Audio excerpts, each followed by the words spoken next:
In this video, we will explore the craziest Reddit childhood trauma confessions.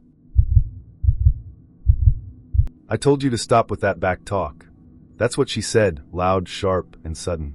Her voice cut through the air like a slap before her hand even reached me. I froze. My body tensed automatically, like it already knew what was coming next. And then came the actual slap, hot, fast, across my cheek. I didn't even understand what I had said that was so wrong, but apparently, I had made her angry again. Now look what you've made me do. That line still echoes in my head sometimes. Like somehow, I had caused her to lose control. Like I was responsible for her hitting me. I remember standing there, stunned, trying to hold back tears, trying to make sense of it. My face stung, but what hurt more was the confusion. I hadn't done anything. I was just a kid trying to speak. What was that for? I asked, barely above a whisper. Oh great, she snapped, throwing her hands up. Now I'm the bad guy.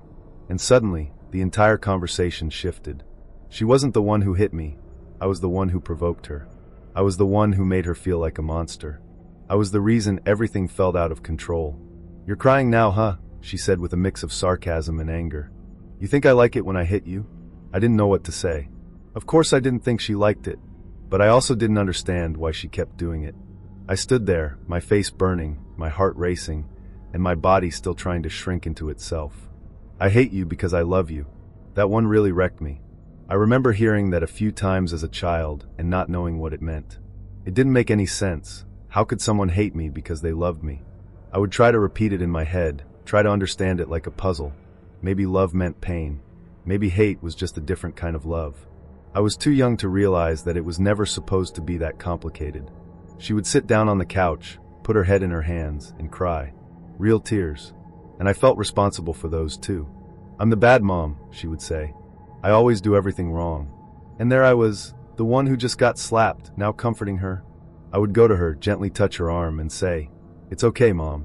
I'm sorry. I was always sorry. Even when I didn't understand what I had done wrong. I learned to be sorry just in case. I learned to apologize quickly, to anticipate her moods, to tiptoe around her emotions like they were landmines. I became a version of myself that stayed small, quiet, and agreeable, anything to avoid another explosion. This pattern played out over and over again. She'd get overwhelmed or angry. I'd say something too honest, too loud, or too confident. Then the yelling would start. Sometimes a slap. Sometimes just words, but they could sting just as badly. I wouldn't act like this if you weren't so difficult. You're just like your father. You always ruin everything. Each time, I believed her a little more. Each time, I tried harder to be better, to be smaller, to be easier to love. I didn't realize until much later, much later, that none of that was my fault. That love isn't supposed to hurt. That being a child doesn't come with the responsibility of managing your parents' emotions. That, I hate you because I love you, is not a real thing. It's emotional manipulation. It's abuse. But back then, I didn't have those words. All I knew was that I wanted her to love me in a way that didn't make me feel broken.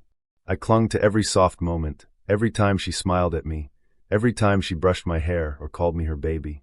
I lived for those tiny glimpses of tenderness because they made me believe it was possible. That maybe if I just tried harder, those good moments could last longer. But they never did. And I kept blaming myself for that too. As I got older, the hitting stopped. But the emotional cuts didn't. She still knew how to tear me down with a sentence, how to twist her pain into mine. And I still kept trying to fix it. To fix her. To fix us. In therapy, I finally heard the words I wish someone had told me when I was little. That wasn't your fault. I sat with that sentence for a long time. I cried for the child in me who thought love meant being hurt, and who thought being a good daughter meant being silent. I'm still unlearning it. Every day. I'm still reminding myself that love doesn't come with fear. That my voice matters. That I didn't deserve to be hit. That I never made her do anything. She chose how she treated me. And now, I get to choose how I treat myself.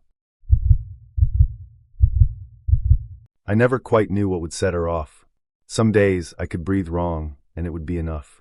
Other days, I'd do something actually wrong, like forget to put my shoes away or ask too many questions, and it would spark a full-blown episode.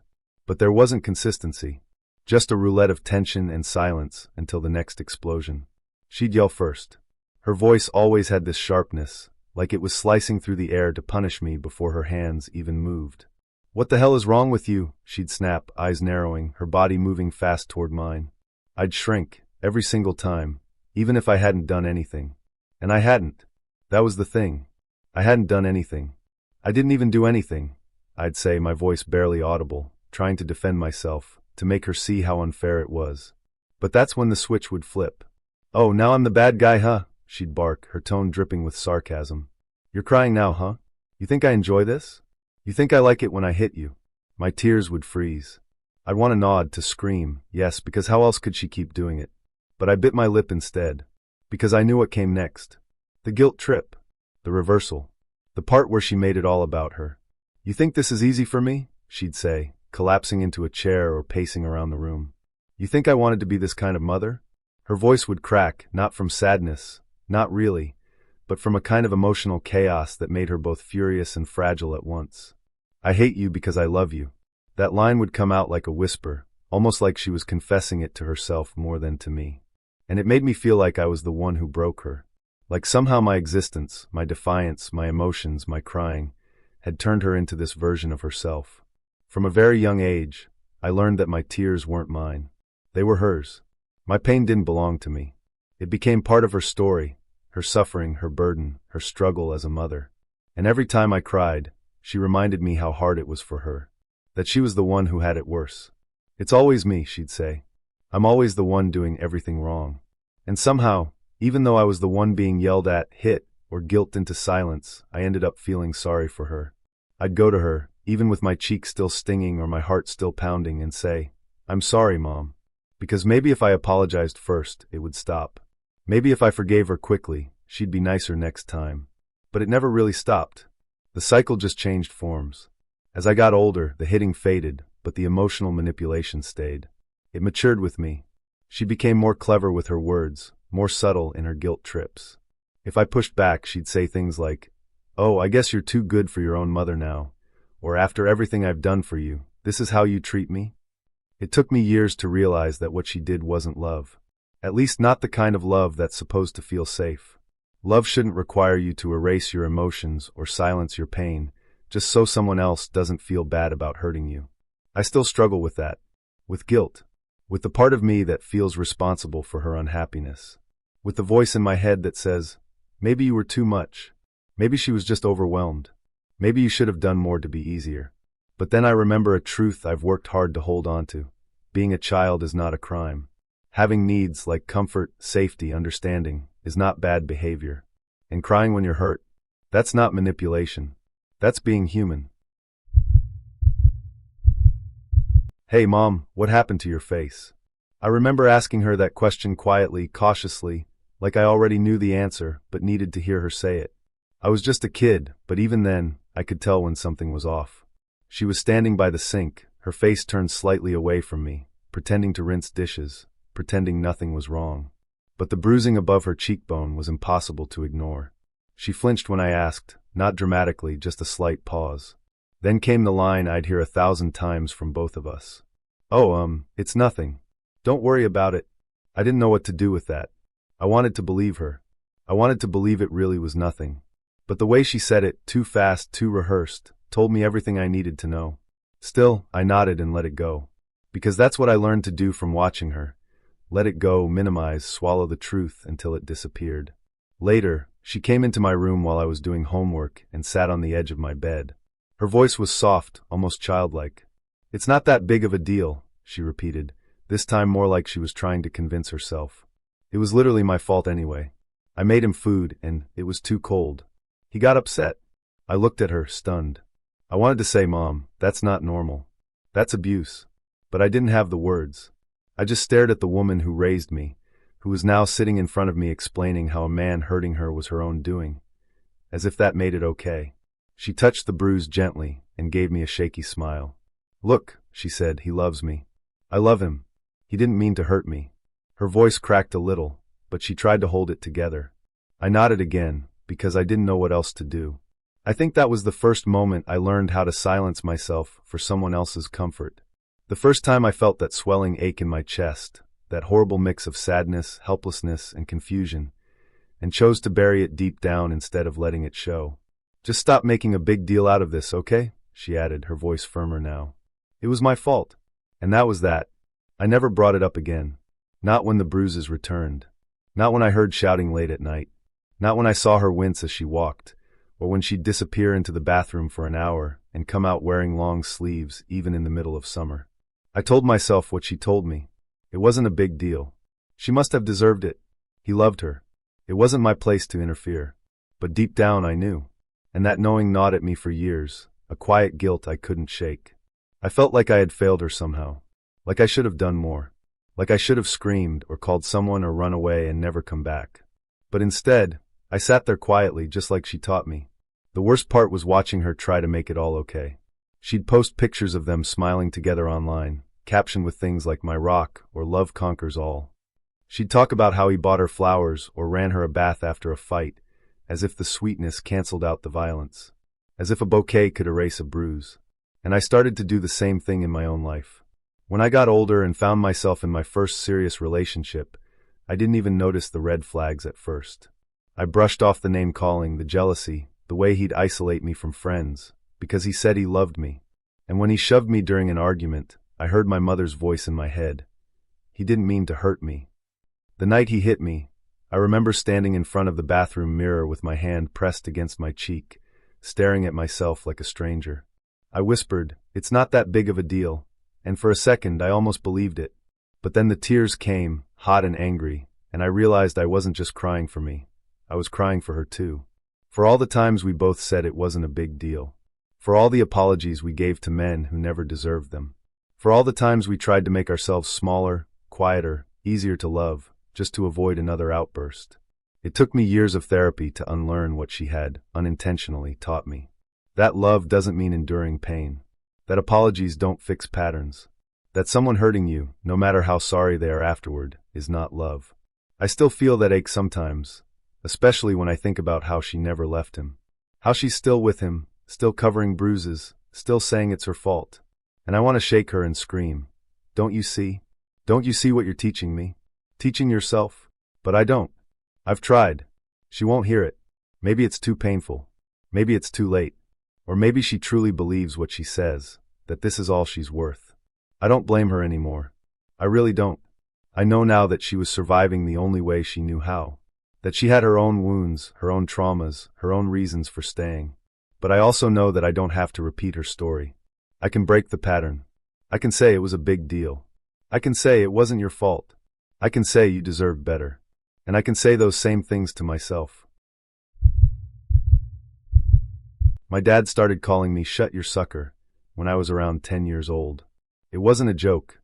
He wasn't trying to be funny or playful or even sarcastic. He meant it every time. When I asked a question, when I had an opinion, when I tried to explain myself, I'd hear that phrase. "Shut your sucker." It was his way of shutting me down, silencing me, making sure I knew that my voice, my thoughts, my very presence were unwanted. At first, I didn't understand what it meant. I thought maybe it was just something Dad said, some harsh, manly thing. But over time, it became clear it was an insult. It was his way of saying, "Shut up, you're annoying. You don't matter. Stop talking." And I did. I stopped talking. After a while, I stopped asking questions at all. I became quiet in the house. I learned to fade into the background, to walk on eggshells. I figured if I kept my head down, maybe he wouldn't notice me. Maybe I could avoid the next outburst. But silence didn't save me. If I forgot to dump the dishwasher, I was grounded, not for a day or a weekend. For 3 months. That meant no phone, no radio, no TV. No seeing friends. No leaving my room except to eat meals or go to the bathroom. I would sit in the dark or stare at the ceiling for hours, wondering how forgetting to do one chore made me deserving of a punishment that felt like prison. And in a way it was. He didn't just take things away, he took me away. From people. From joy. From life. The isolation became part of the punishment. I wasn't just grounded from electronics, I was grounded from being a child. He liked it that way. The control. The silence. The power. Anytime I gave him attitude, which could be something as simple as sighing too loudly or not smiling when he walked into the room, he'd launch into a tirade. "You're going to end up just like your mother," he'd say with disgust. "A damn drug addict who ruined her life." I didn't even know my mom that well. She'd been gone for years. But he used her as a warning, like her failures were waiting for me too, just dormant in my blood. Like no matter how hard I tried, I was destined to fall apart, and he made sure I believed that. It was like living in a house that echoed with insults. I don't remember hearing "I love you" or "I'm proud of you," but I do remember being called lazy, ungrateful, embarrassment, fat, worthless. Those words weren't just tossed out in anger. They were carved into me like graffiti on a wall. Permanent, loud, ugly. When I was 15, it all came to a head. I was already carrying so much pain, confusion, and loneliness. And then one night, my dad and stepmom, just unleashed on me. They told me I was a disappointment, that they couldn't stand me, that they wanted me out of the house. So I left. I packed a backpack with a few clothes, some snacks, and a phone charger. I didn't have a plan, but I had a sense of relief I didn't expect. I thought to myself, thank God I'm out. I remember walking down the street in the dark, the air cold but freeing. I didn't know where I was going. I just knew I was going away. And then they called the cops. They reported me as a runaway, like I had disappeared without reason. Like they hadn't just told me to get out. Like they hadn't just broken me down to the point where leaving felt like the only option left. I hid out at a friend's house for a couple of days. They couldn't find me. But eventually I came back, not because I missed them, but because I didn't want to be hunted, arrested, dragged back like I was a criminal. The joke was on them, though. I came back on my terms. I walked back in with my head held as high as I could manage, even though inside I was crumbling. They acted like nothing had happened, like their cruelty had just been a bad dream. But I never forgot. I never forgot the way they made me feel, disposable, unlovable, like a problem they regretted bringing into their lives. Every Christmas, they'd give my sister and brother-in-law expensive gifts, diamond earrings, shiny watches, name-brand cologne. And me, a body pillow from Walmart, a pack of hair ties, no wrapping paper, no love, just enough to say they got me something. And if I dared to say anything, anything at all, I was called ungrateful. You're lucky we even got you something, they'd say, as if basic decency was a luxury I didn't deserve. When I started expressing myself, dyeing my hair, getting a nose piercing, my dad scoffed. You're just doing this for attention, he sneered. You're pathetic. Meanwhile, he was pumping testosterone, bragging about his body, walking around shirtless at 60, and fishing for compliments from strangers. But I was the attention seeker? The hypocrisy was staggering. But you don't argue with someone like that. You just swallow it. You brush it off. You pretend it doesn't sting, even when it does. And it did. Every word. Every punishment. Every act of neglect. It all piled up. Now, as an adult, I look back and realize that wasn't parenting. That was power. That was manipulation. That was abuse dressed up as discipline. I still have trouble speaking up for myself. I still get nervous when someone raises their voice. I still flinch when someone says, "You're being dramatic," because I heard it so many times when I tried to explain my pain. Every Christmas, I brace myself. Not for the cold. Not for the awkward extended family gatherings or the overcooked ham. I brace myself for the part that most people love, the gifts. That's when it became undeniable. That's when the favoritism wrapped itself in shiny paper and expensive bows, and I was reminded, again, that I was never the favorite. Maybe not even liked. My sister and her husband would go first. My dad would beam with pride as they opened designer watches, diamond earrings, ultra-fancy skincare kits, or heavy gift bags with receipts that proved how much they were worth. He'd sit there, grinning ear to ear, watching them unwrap each gift like it was Christmas morning for him. They'd gush. They'd say thank you. Everyone would clap. And then it would be my turn. He'd toss a small plastic bag in my direction. No wrapping, no card. Inside, a pack of drugstore hair ties. Sometimes a body pillow from Walmart, not even one I had asked for. Once it was a pair of socks, still with the clearance sticker on them. I remember holding it in my lap, trying to smile, trying not to let my face show what my heart was screaming. Why am I not worth more? And I don't mean more in the material sense. I mean more as an effort, consideration, thought. It wasn't about the earrings or the brand names. It was the message behind it. You're not special. You're not worth celebrating. If I said anything, even just a quiet, "Oh, thanks," lacking enthusiasm, I was met with fire. "You're so ungrateful," my dad would snap. "You're lucky we got you anything at all." And my stepmom would chime in, "Yes, seriously. Don't be such a brat. Look at your attitude." My attitude. That's what they always pointed to, as if the problem was my reaction, not the decades of emotional neglect that came before it. I learned quickly to say thank you, with a forced smile, and pretend it didn't hurt. I learned to laugh it off, to joke about being the forgotten child, like turning it into comedy would make it sting less. But it still did. Every year. It still does. The thing is, it wasn't just Christmas. It was everything. Anytime I did something to express myself, dyed my hair, got a small tattoo, wore something bold, my dad would hit me with a comment like, "You just want attention." He'd scoff, roll his eyes, and look at me like I disgusted him. "You're so desperate for validation." Meanwhile, he was injecting testosterone and bragging about his muscles to anyone who would listen. He'd recount how strangers at the grocery store complimented his physique, how people thought he was 10 years younger. He loved attention. He sought it. And yet, when I tried to carve out a little space to be seen, I was shamed for it. The hypocrisy used to make me angry. Now it just makes me tired. I used to wonder what was wrong with me. What I had done to make them treat me like I was optional, like I was the extra, the afterthought. My sister was the golden child, the one who could do no wrong. Me? I was the difficult one, the moody one, the one who always had an attitude. But the truth is, I wasn't moody. I was hurt, and no one ever asked why.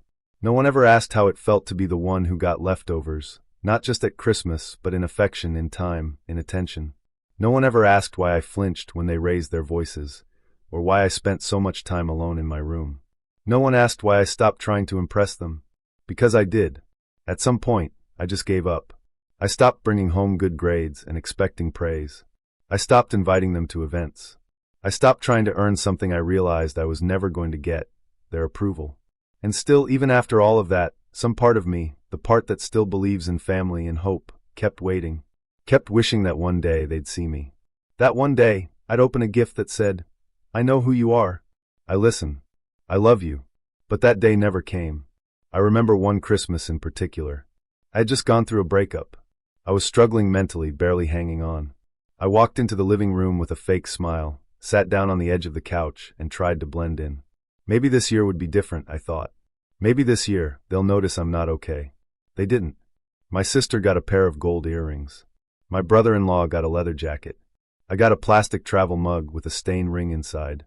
I stared at it, blinking, trying to keep the tears from falling. And when I looked up, my dad was already back to talking about himself, showing off his gym selfies to my uncle. That was the moment something shifted in me. I realized I wasn't going to get what I needed from them. Not now, not ever. And I had to stop starving for it. So I left early that night, walked out into the freezing air without saying goodbye. I went home and cried, not just for what I didn't get, but for the years I spent begging silently to be loved the same way they loved her. Now, I'm learning to give myself what they never did. I buy myself gifts, wrapped, thoughtful, filled with care.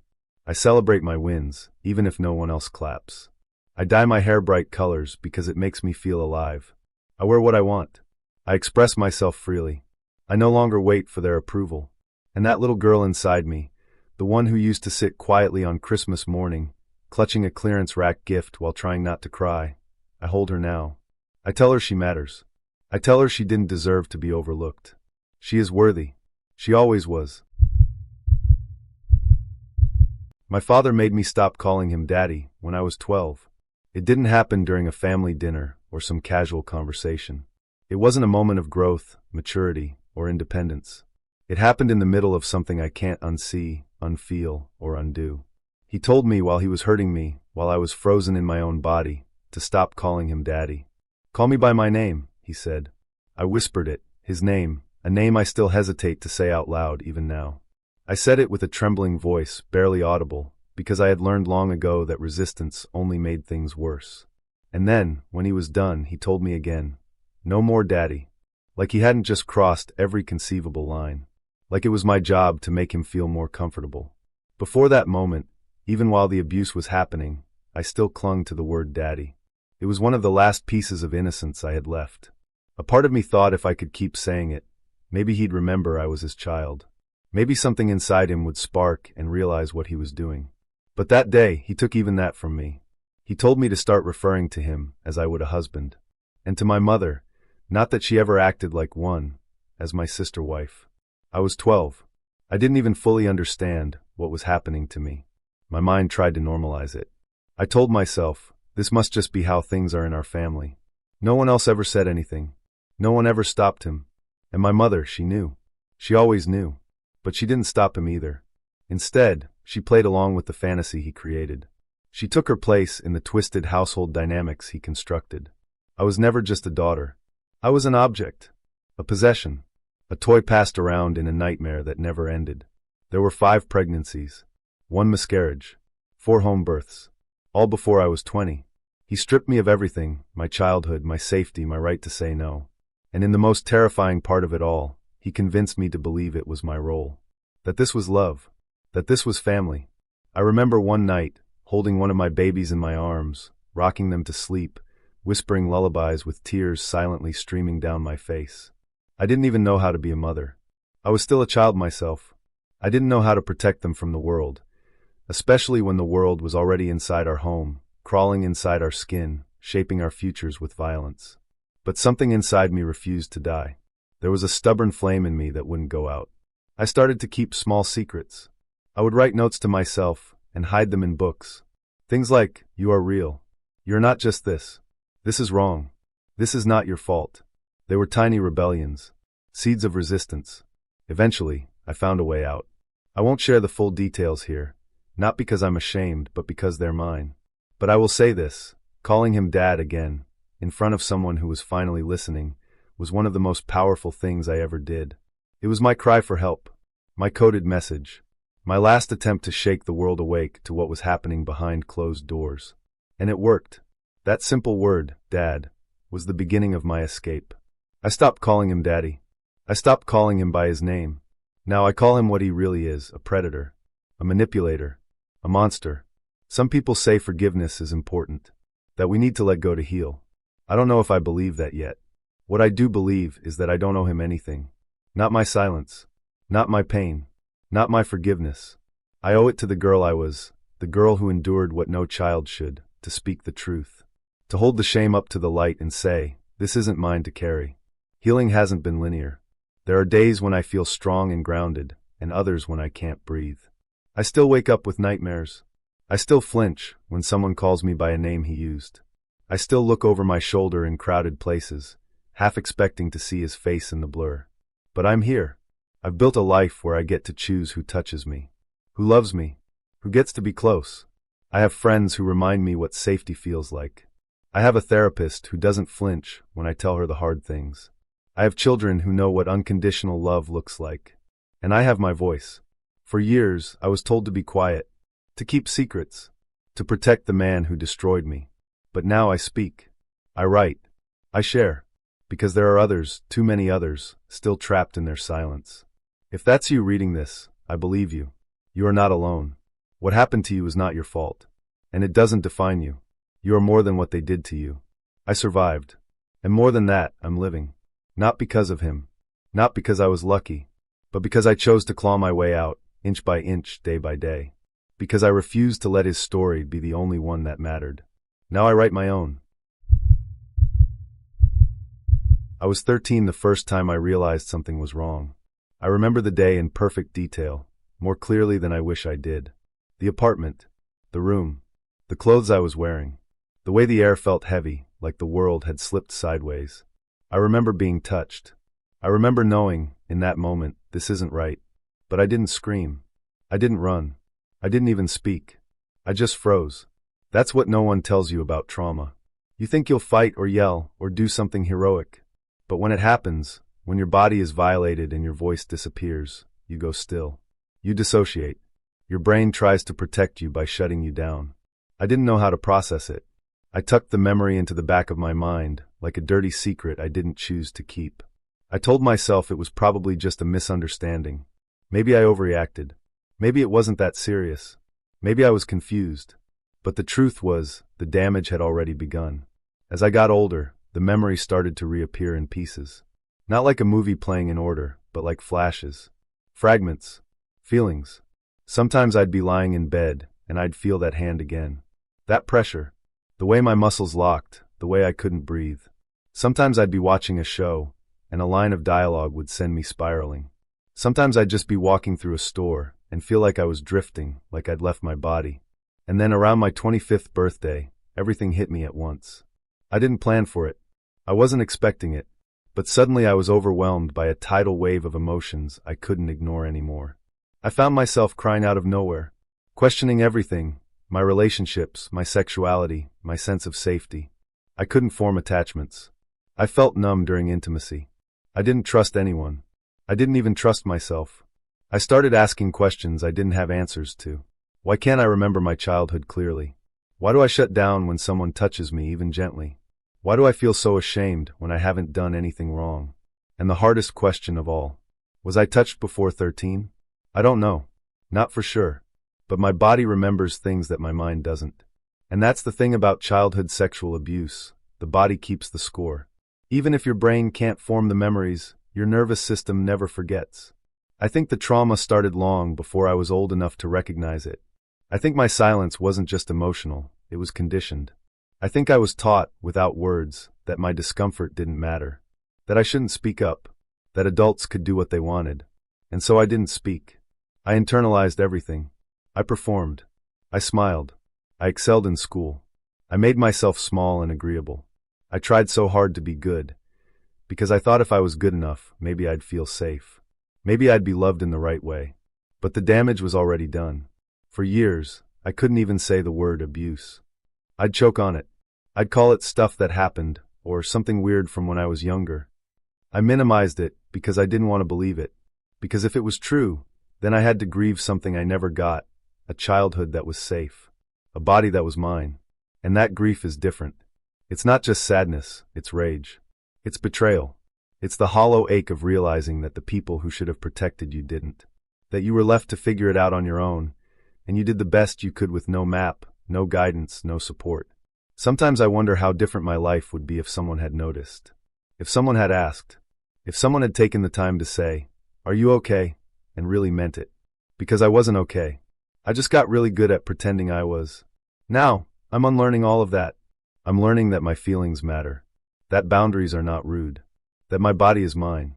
I'm learning how to speak the truth that once terrified me, to say out loud, I was sexually abused.